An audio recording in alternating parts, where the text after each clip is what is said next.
નમસ્કાર દર્શક મિત્રો, દેશ અને દુનિયાના તાજા સમાચાર તેમજ ઉપયોગી માહિતીના ફરી એક નવા વિડીયોમાં આપ સર્વે દર્શક મિત્રોનું ગુજ્જુ પોકેટ યુટ્યુબ ચેનલ પર હાર્દિક સ્વાગત છે। આજના સૌથી પહેલા મહત્વના સમાચારમાં સીબીઆઈ સ્ટોક માર્કેટ ટ્રેડિંગના કલાકો વધારવાનો એનએસસીનો પ્રસ્તાવ ફગાવ્યો। આના પર નજર કરીએ તો market regulatory securities and exchange board of India એટલે કે સેબીએ ફ્યુચર એન્ડ ઓપ્શન ટ્રેડિંગનો સમય વધારવાનો એનએસસીનો પ્રસ્તાવ રદ કર્યો છે।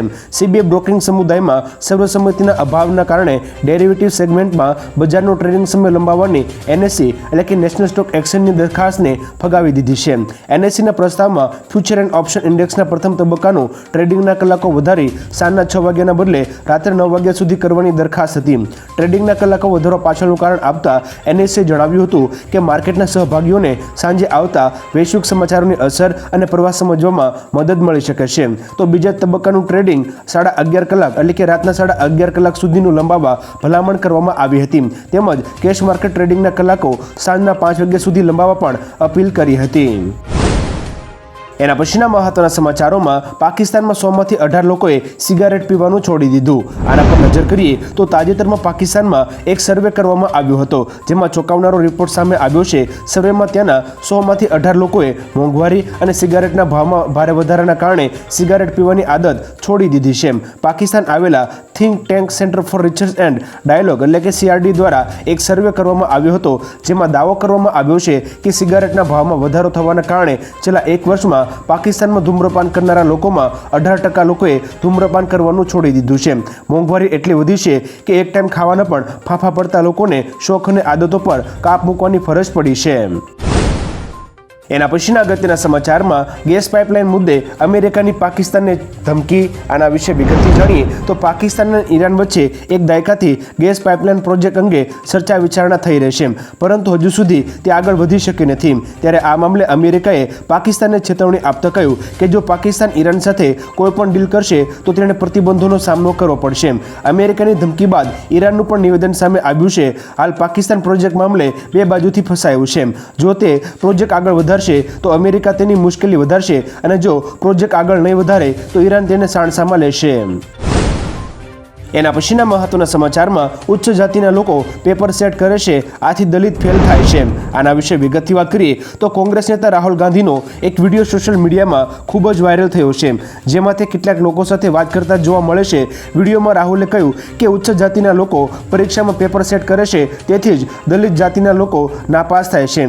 તે આગળ કહે છે કે તેનો અર્થ એ છે કે જે સિસ્ટમને કંટ્રોલ કરે છે તેઓ જ મેરિટ તૈયાર કરે છે। દર્શક મિત્રો, આ અંગે તમારું શું કહેવું છે નીચે કોમેન્ટ કરીને જરૂરથી જણાવજો। એના પછીના મહત્વના સમાચારોમાં પ્રજ્વલ રેવન્ના અંગે પહેલી વખત બોલ્યા વડાપ્રધાન મોદી। આના પર નજર કરીએ તો યૌન ઉત્પીડનના આરોપોમાં ઘેરાયેલા કર્ણાટકના જેડીએસ સાંસદ પ્રજ્વલ રેવન્ના અંગે નરેન્દ્ર મોદીએ પહેલી વખત નિવેદન આપ્યું છે। તેમણે કહ્યું કે આવી અત્યાચારી વ્યક્તિને બિલકુલ ના છોડવી જોઈએ, તેને કડકમાં કડક સજા થવી જોઈએ। કાર્યવાહીની જવાબદારી રાજ્ય સરકારની છે। મોદીએ કર્ણાટકની કોંગ્રેસ સરકાર પર રેવન્નાને વિદેશમાં ભાગવામાં મદદ કરવાનો આરોપ પણ લગાવ્યો છે। એના પછીના મહત્વના સમાચારમાં ગેનીબેને નકલી પોલીસનો ભાંડો ફોડ્યો। આના પર નજર કરીએ તો સોશિયલ મીડિયામાં ગેનીબેન ઠાકોરનો એક વિડીયો સામે આવ્યો છે, જેમાં તેઓ કહી રહ્યા છે કે આજે મતદાનના દિવસે મતદાતાઓને ધમકાવવામાં આવી રહ્યા છે। એક યુવક ગાડીમાં નકલી પોલીસ પ્લેટ લગાવી મતદારોને ધમકાવી ભાજપમાં મત આપવા મજબૂર કરતો હોવાનો ગેનીબેને આક્ષેપ કર્યો છે। બનાસકાંઠાના પોલીસ તંત્ર અને વહીવટી તંત્રને કડક કાર્યવાહી કરવા માંગ કરી છે। આ વિડીયો દાતા તાલુકાના ધરેડા વસી અને સિયાવાડા ગામે ધમકાવી આપતો હોવાનો છે। એના પછીના મહત્વના સમાચારમાં ઓલેક્સથી હજારોથી કરોડો રૂપિયાની લૂંટ। આના પર નજર કરીએ તો ઓલેક્સના નામે લગભગ 4200 લોકોને 14 કરોડ રૂપિયાની છેતરપિંડી કરનારા 11 સાયબર ઠગની ગુરુગ્રામથી ધરપકડ કરવામાં આવી છે। ઠગીઓ સામાન ખરીદવાના નામે અલગ અલગ જગ્યાએથી આવતા લોકોને શિકાર બનાવતા હતા। આ માટે તેણે ઇન્સ્ટાગ્રામનો પણ ઉપયોગ કર્યો હતો। પોલીસે આરોપીઓ પાસેથી 4.20 લાખ રૂપિયા રોકડા અને 4 મોબાઈલ અને 2 સિમ કાર્ડ જપ્ત કર્યા છે।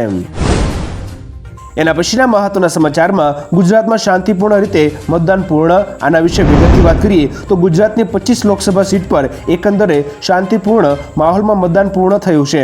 મતદાન પૂર્ણ થયા બાદ ઈવીએમ મશીનને સીલ કરવાની કામગીરી હાથ ધરવામાં આવી હતી। કોઈક જગ્યાએ ઈવીએમ ખોટકાયા હોય, મતદાનનો બહિષ્કાર તેમજ તબિયત લથડવી જેવી ઘટનાઓ પણ સામે આવી હતી। તો બીજી તરફ કોંગ્રેસ દ્વારા 17 ફરિયાદો ચૂંટણી પંચમાં દાખલ કરવામાં આવી હતી। ભારે ગરમીમાં પણ મતદાનને સારો પ્રતિસાદ મળ્યો હતો। યુવાનો વૃદ્ધો અને મહિલાઓએ અને દિવ્યાંગોએ મતદાન કર્યું છે. એના પછીના મહત્વના સમાચારમાં આખું ઈવીએમ મશીન જ સળગાવી નાખ્યું. આના વિશે વિગતથી વાત કરીએ તો ઈવીએમ મશીનમાં આગ લાગી હોવાનો વિડીયો સોશિયલ મીડિયામાં વાયરલ થયો છે. આ વિડીયોમાં જોઈ શકાય છે કે ઈવીએમ મશીનમાં આગ લાગી છે. જો કે આગ લાગી નથી પણ લગાવવામાં આવી છે. મુંબઈના માઢા મતદાન મથકે આ ઘટના બની હતી, જેમાં એક શખ્સે પોતાનો ગુસ્સો ઈવીએમ મશીન પર ઉતાર્યો હતો. આ વિડીયો સોશિયલ મીડિયામાં વાયરલ થતાં લોકોએ પોતાના વિચારો કોમેન્ટ કર્યા હતા. દર્શક મિત્રો, આ વિડીયો અંગે તમારા શું કહેવું છે નીચે કોમેન્ટ કરીને જરૂર જણાવજો. એના પછીના મહત્વના સમાચારમાં મતદાતાઓ મતદાન ન કર્યું, એક વોટ પડ્યું. આના પર નજર કરીએ તો લોકશાહીના પર્વમાં ગુજરાતમાં કેટલાક ગામોમાં લોકોએ ચૂંટણીનો બહિષ્કાર કર્યો હતો. ધંધુકા તાલુકાના રતનપર ગામમાં લોકોએ સામૂહિક રીતે મતદાનનો બહિષ્કાર કરતા માત્ર એક જ વોટ ઈવીએમ મશીનમાં કેદ થયો હતો. આખા ગામમાં 318 મતમાંથી 8 કલાકમાં માત્ર એક વોટ આવ્યો હતો. ગ્રામજનોના ગામમાં શાળા ફરી ચાલુ કરવાની માંગને લઈને મતદાનનો બહિષ્કાર કર્યો હતો. વહીવટીતંત્રે લોકોને મતદાન માટે સમજાવ્યા તો એક જ વ્યક્તિએ મત આપ્યો હતો. એના પછીના મહત્વના સમાચારમાં બંગાળમાં વાવાઝોડું, 12 લોકોના મોત. આના પર વિગતથી વાત કરીએ તો પશ્ચિમ બંગાળમાં તોફાન અને વીજળીના કારણે ભારે તારાજી સર્જાય છે, જેના કારણે બંગાળમાં છેલ્લે મળેલી માહિતી અનુસાર 12 લોકોના મોત થયા છે. ભારતીય વન વિભાગના જણાવ્યા અનુસાર આગામી થોડા દિવસોમાં વાવાઝોડું અને પવન ચાલુ રહેશે, તેમજ રાજ્યના અનેક જિલ્લાઓમાં વીજળી પડવાની પણ ચેતવણી આપવામાં આવી છે. મુખ્યમંત્રી મમતા બેનર્જીએ આ દુર્ઘટનામાં થયેલા મોત પર દુઃખ વ્યક્ત કર્યું હતું. એના પછીના મહત્વના સમાચારમાં પુતિન 5મી વખત રશિયાના રાષ્ટ્રપતિ બન્યા. આના વિશે વિગતથી જાણીએ તો વ્લાદિમીર પુતિન 5મી વખત રશિયાના રાષ્ટ્રપતિ બન્યા છે. પુતિને મોસ્કોના ગ્રાન્ડ ક્રેમલિન પેલેસમાં 33 શબ્દોમાં શપથ લીધા હતા. શપથ લીધા બાદ પુતિને કહ્યું કે અમે મજબૂત બનીશું. જે દેશો અમને દુશ્મન માને છે તેમની સાથે અમે અમારા સંબંધો મજબૂત કરીશું. જનતાનો વિશ્વાસ જાળવી રાખવા માટે હું શક્ય તમામ પ્રયાસો કરીશ. રશિયામાં 15 થી 17મી માર્ચે યોજાયેલી ચૂંટણીમાં પુતિને 88% વોટ મળ્યા હતા. તેમના પ્રતિસ્પર્ધીને માત્ર 4% વોટ મળ્યા હતા. એના પછીના મહત્વના સમાચારમાં ભાજપ 7 બેઠક ગુમાવશે, 4માં રસાકસી. આના વિશે વિગતથી વાત કરીએ તો ગુજરાત રાજ્યમાં મતદાનનો માહોલ શાંતિપૂર્ણ સમેટાઈ ગયો છે, તો બીજી તરફ ક્ષત્રિયોનો રોષ હજી રૂપાલા સામે સમેટાયો નથી. રાજપૂત સંકલન સમિતિના આગેવાન કરણસિંહે પત્રકાર પરિષદને જણાવ્યું હતું કે ક્ષત્રિય સમાજવાળા વિસ્તારમાં 80% મતદાન થયું. ક્ષત્રિયો અને અન્ય સમાજના દબાવના કારણે ભાજપ 7 સીટ ગુમાવશે અને 4 સીટ પર રસાકસી જોવા મળશે. ક્ષત્રિય સમાજે ભાજપ વિરુદ્ધ મતદાન કર્યું છે. ચૂંટણી બાદ પણ રૂપાલા સામે સમાજનો રોષ યથાવત જ રહેશે. એના પછીના મહત્વના સમાચારમાં મતદાનની શાહી કેમ જલ્દીથી જતી નથી. આના વિશે વિગતથી જાણીએ તો મતદાન કરતી વખતે આંગળીઓ પર શાહી લગાવવામાં આવે છે, જેથી મતદાર ફરી મતદાન ના કરી શકે. આ શાહી ઘણા દિવસો સુધી જતી નથી. ખાસ તેમાં સિલ્વર નાઇટ્રેટ હોય છે, જેને પાણી કે કોઈ પણ કેમિકલથી દૂર કરી શકાતું નથી. થોડા દિવસો પછી જ્યારે ત્વચાના જૂના કોષો દૂર થાય છે ત્યારે આ શાહી ધીમે ધીમે નીકળે છે. તે દેશની એકમાત્ર company Mysore pants varnish limited દ્વારા બનાવવામાં આવે છે. તેનો ઉપયોગ 1962ની ચૂંટણીથી કરવામાં આવે છે. એના પછીના મહત્વના સમાચારમાં ખડગેનો એક એડિટેડ વિડીયો વાયરલ થયો. આના પર નજર કરીએ તો કોંગ્રેસ અધ્યક્ષ મલ્લિકાર્જુન ખડગેનો એક વિડીયો સોશિયલ મીડિયામાં વાયરલ થયો છે. 29 સેકન્ડની આ વિડીયો ક્લિપમાં ખડગેને એમ કહેતા સાંભળી શકાય છે કે કોંગ્રેસના લોકો તમારા ઘરમાં ઘૂસ્યા, કબાટ તોડી નાખ્યા, બધા પૈસા લઈ ગયા અને મુસ્લિમો સહિત બહારના લોકોમાં વેચી રહ્યા છે. ફેક્ટ સામે આવ્યું છે કે આ વિડીયો સાથે ડીપ ફેક કરવામાં આવ્યું છે અને તેને ખોટા દાવા સાથે શેર કરવામાં આવ્યો છે. એના પછીના મહત્વના સમાચારોમાં ડુંગળીની નિકાસ પરનો પ્રતિબંધ હટાવ્યો. આના વિશે વિગતથી જાણીએ તો સરકારે ડુંગળીની નિકાસ પરનો પ્રતિબંધ હટાવ્યો છે.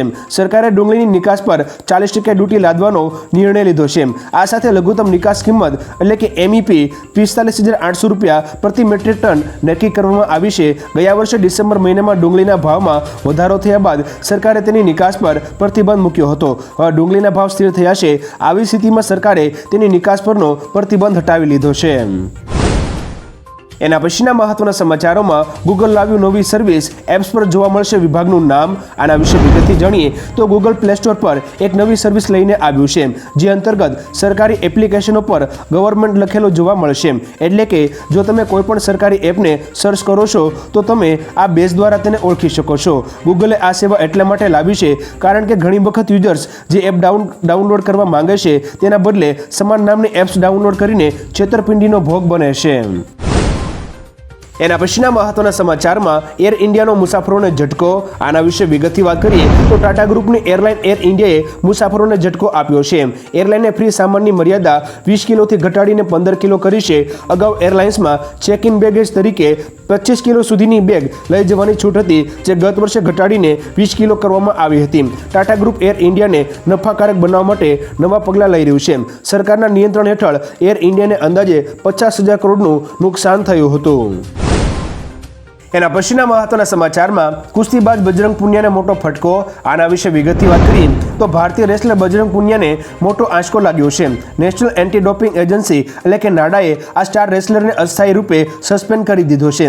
માર્ચ મહિનામાં સોનીપતમાં આયોજિત નેશનલ ટ્રાયલ દરમિયાન પુનિયાએ ડોપ સેમ્પલ આપ્યાના હતા, જેના કારણે તેમની સામે આ કાર્યવાહી કરવામાં આવી છે. જ્યાં સુધી બજરંગ પુનિયાનું સસ્પેન્શન ટાળવામાં નહીં આવે ત્યાં સુધી તે કોઈપણ ટુર્નામેન્ટ કે ટ્રાયલ્સમાં ભાગ લઈ શકશે નહીં. એના પછીના મહત્વના સમાચારમાં બ્રાઝિલમાં ભારે વરસાદ અને પૂરના કારણે 58 લોકોના મોત. આના પર નજર કરીએ તો બ્રાઝિલના દક્ષિણ ભાગોમાં ભારે વરસાદ, પૂર અને ભૂસ્ખલનના કારણે સ્થિતિ વધુ ખરાબ છે. પૂરના કારણે છેલ્લે મળેલી માહિતી અનુસાર 58 લોકોના મોત થયા છે, જ્યારે 74થી વધુ લોકો ઘાયલ પણ થયા છે, જ્યારે 67 જેટલા લોકો ગુમ પણ થયા છે. 70,000 લોકોએ પોતાનું ઘર છોડ્યું છે. રાષ્ટ્રપતિ લુલા ડી સિલ્વાએ કહ્યું કે આ દુર્ઘટના અલ નીનોના કારણે થઈ હતી. સિલ્વાએ પૂરગ્રસ્ત વિસ્તારોની મુલાકાત લીધી અને મદદની ખાતરી આપી હતી. એના પછીના મહત્વના સમાચારમાં આતંકી હુમલાનું ચીન કનેક્શન. આના પર નજર કરીએ તો જમ્મુ કાશ્મીરના પોશમાં થયેલા આતંકવાદી હુમલાને લઈને નવી માહિતી સામે આવી છે. પોલીસ અને સુરક્ષા દળોના જણાવ્યા અનુસાર આતંકવાદીઓએ અમેરિકન બનાવટની M4 રાઇફલ્સ અને AK-47થી હુમલો કર્યો હતો.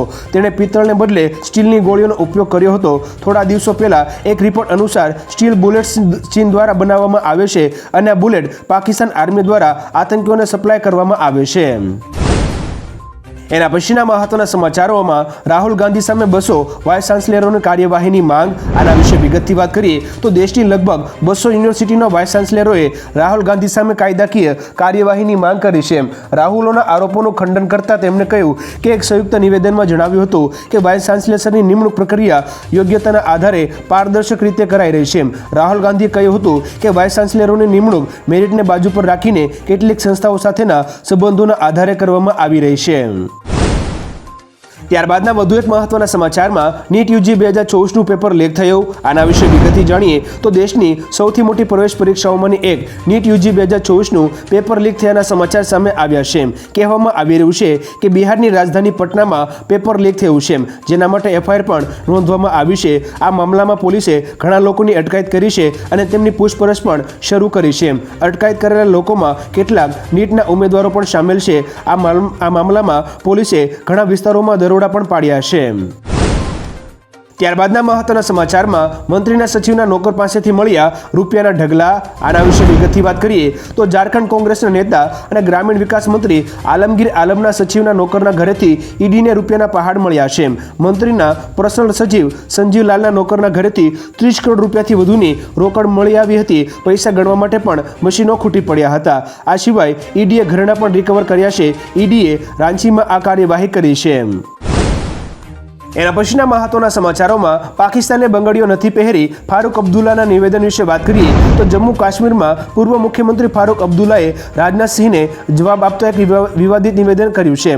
હાલમાં એક રેલીમાં રાજનાથસિંહે કહ્યું હતું કે POK અમારું હતું, છે અને રહેશે. જેનો જવાબ આપતા ફારૂક અબ્દુલ્લાએ કહ્યું છે કે યાદ રાખવું જોઈએ કે પાકિસ્તાને બંગડીઓ નથી પહેરી. તેમની પાસે પણ પરમાણુ બોમ્બ છે અને પરમાણુ બોમ્બ આપણી ઉપર જ આવીને પડશે. હવે દર્શક મિત્રો, ફારૂક અબ્દુલ્લાના આ નિવેદન વિશે તમારું શું કેવું છે નીચે કોમેન્ટ કરીને જરૂરથી જણાવજો. એના પછીના મહત્વના સમાચારોમાં T20 વર્લ્ડ કપમાં આતંકી હુમલાની ધમકી. આના વિશે વિગતથી વાત કરીએ તો 2 જૂન 2024થી શરૂ થઈ રહેલા T20 વર્લ્ડ કપ પર આતંકવાદી હુમલાનું જોખમ છે. IS ખોરાસાનની અફઘાનિસ્તાન પાકિસ્તાન બ્રાન્ચે એક વિડીયો સંદેશ જાહેર કર્યો છે, જેમાં T20 વર્લ્ડ કપ સહિત વિશ્વભરની મોટી રમતની ઇવેન્ટ્સ પર હુમલો કરવાની ધમકી આપી છે. ISKએ એક વિડીયો જાહેર કરી તેના સમર્થકોને યુદ્ધના મેદાનમાં ઉતરવાની અપીલ કરી છે. આતંકવાદી સંગઠને વેસ્ટ ઇન્ડિઝ સાથે અન્ય દેશોને આ વિડીયો મોકલ્યો છે. એના પછીના મહત્વના સમાચારમાં ભાજપને 150 બેઠક પણ નહીં મળે, રાહુલ ગાંધીના નિવેદન વિશે વાત કરીએ તો આ વખતની લોકસભા ચૂંટણી માટે ભાજપે અબકી બાર 412 એવો નારો આપ્યો છે. કોંગ્રેસ નેતા રાહુલ ગાંધીએ તેના પર ટિપ્પણી કરી હતી. રતલામમાં એક ચૂંટણી સભા દરમિયાન રાહુલ ગાંધીએ કહ્યું હતું કે વડાપ્રધાન મોદી બંધારણ બદલી નાખવા માંગે છે. તેમના નેતાઓ પણ આ વાત કરી રહ્યા છે. એટલા માટે જ તેમણે 400 બેઠકનું લક્ષ્યાંક રાખ્યું છે. જોકે તેમને 150 બેઠક પણ મળવાની નથી. એના પછીના મહત્વના સમાચારોમાં BSNL સામે અસ્તિત્વની કટોકટી. આના વિશે વિગતથી જાણીએ તો BSNL આ દિવસોમાં અસ્તિત્વના સંકટનો સામનો કરી રહી છે. કંપનીના યુનિયનનું કહેવું છે કે મોટી સંખ્યામાં ગ્રાહકો BSNL છોડી રહ્યા છે. હાઈસ્પીડ સર્વિસના અભાવે ગ્રાહકો ખાનગી ટેલિકોમ કંપનીઓ તરફ વળ્યા છે. એરટેલ, જીઓ, વોડાફોન આઈડિયાએ 5G સર્વિસ આપવાનું શરૂ કર્યું છે, જ્યારે BSNL પાસે 4G સર્વિસ પણ નથી. છેલ્લા નાણાકીય વર્ષમાં 1.80 કરોડ ગ્રાહકોએ BSNL સેવા છોડી દીધી છે. એના પછીના મહત્વના સમાચારોમાં POK પર રાજનાથસિંહનું મોટું નિવેદન. આના વિશે વિગતથી વાત કરીએ તો સંરક્ષણ પ્રધાન રાજનાથસિંહે કહ્યું છે કે ભારત પાકિસ્તાનના કબજા હેઠળના કાશ્મીર એટલે કે POK પર પોતાનો દાવો ક્યારેય છોડશે નહીં. જોકે POK પર બળજબરીથી કબજા કરવાની કોઈ જરૂર રહેશે નહીં, કારણ કે તેના લોકો પોતે કાશ્મીરમાં વિકાસ જોઈને ભારતમાં જોડાવાનું પસંદ કરશે. એક સમય એવો આવશે જ્યારે કેન્દ્ર શાસિત પ્રદેશમાં અબસ્પાની જરૂર રહેશે નહીં. આ મામલો કેન્દ્રીય ગૃહ મંત્રાલય હેઠળ છે અને તે યોગ્ય નિર્ણય લેશે. એના પછીના મહત્વના સમાચારોમાં સંદેશખાલી ઘટનાને પૈસા આપી આકાર અપાયો. આના વિશે વિગતથી વાત કરીએ તો પશ્ચિમ બંગાળના મુખ્યમંત્રી મમતા બેનર્જીએ સંદેશખાલી ઘટનાને લઈને ભાજપ પર આકરા પ્રહારો કરતા કહ્યું કે ઘટના પર વડાપ્રધાને દુઃખ વ્યક્ત કર્યું, પરંતુ આ ઘટનાને પૈસા આપી અંજામ અપાયો હતો. ભાજપ યાદ રાખે કે પૈસાથી પૈસા કમાઈ શકાય છે, પરંતુ એક મહિલાનું સ્વાભિમાન ચાલ્યું ગયું તો તેને પરત મેળવી શકાતું નથી. ભાજપને હું જગાડી રહીશું કે બંગાળની મહિલાનું આવી રીતે અપમાન ના કરે. એના પછીના મહત્વના સમાચારોમાં આ દેશોમાં ડેન્ગ્યુનો હાહાકાર. આના પર નજર કરીએ તો ડેન્ગ્યુએ લેટિન અમેરિકા અને કેરેબિયન દેશોમાં હાહાકાર મચાવ્યો છે. જાન્યુઆરીથી એપ્રિલ વચ્ચે અહીં 60 લાખ કેસ નોંધાયા છે. પીક સિઝન આવવાની હજુ બાકી છે. બ્રાઝિલમાં સૌથી વધુ 42 લાખ ડેન્ગ્યુના દર્દીઓ છે. અહીં અત્યાર સુધીમાં 2000થી વધુ લોકોના મોત પણ થયા છે. બ્રાઝિલના 26 રાજ્યોની સાથે પેરુ અને પ્યુર્ટો રિકોમાં પણ ઇમરજન્સી જાહેર કરવામાં આવી છે. આર્જેન્ટિના, મેક્સિકો અને ઉરુગ્વે અને ચીલી પણ ડેન્ગ્યુની ઝપેટમાં છે. ત્યારબાદના મહત્વના સમાચારોમાં ઇઝરાયલમાં અલ જઝીરા પર પ્રતિબંધ. આના પર નજર કરીએ તો ઇઝરાયલની કેબિનેટે દેશમાં કતારની અલ જઝીરા નેટવર્કના કામકાજને પ્રતિબંધિત કરવાના પ્રસ્તાવને મંજૂરી આપી દીધી છે. એપ્રિલ મહિનામાં રાષ્ટ્રીય સુરક્ષા માટે જોખમી ગણાતા વિદેશી ટીવી નેટવર્કને બંધ કરવા અંગે સંસદમાં ખરડો પસાર કરવામાં આવ્યો હતો. વડાપ્રધાન બેન્જામિન નેતન્યાહુએ હિબ્રુ ભાષામાં સોશિયલ મીડિયા એક્સ પર પોસ્ટમાં લખ્યું હતું કે મારી નેતૃત્વવાળી સરકારે ઉશ્કેરણી કરતી ચેનલ પર પ્રતિબંધ મૂકવાનો નિર્ણય લીધો છે.